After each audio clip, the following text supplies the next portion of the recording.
999 ইলান নার ওয়া ওয়াহিদুন ইলাল জান্নাহ।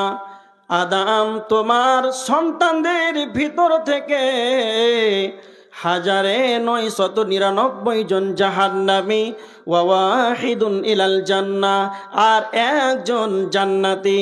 এই ঘোষণা যখন সবার কাঁধে পৌঁছে যাবে, 1999 জন জাহান্নামী, তখন তাদের কি অবস্থা হবে? বাচ্চারা সেদিন বৃদ্ধ হয়ে যাবে। মহিলাদের পেটে যে সন্তান থাকবে, গর্ভবতী মহিলাদের গর্ভপাত হয়ে যাবে, সন্তান ডেলিভারি হয়ে যাবে। এমনকি মনে হবে মানুষ যেন নেশা পান করেছে, নেশাদার অবস্থায় মনে হচ্ছে।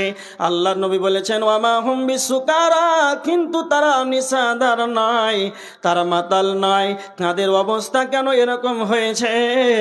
ওয়ালাকিন্না আযাবাল্লাহি শাদীদ, আল্লাহর আযাবের ভয়ে এদের অবস্থা হয়েছে।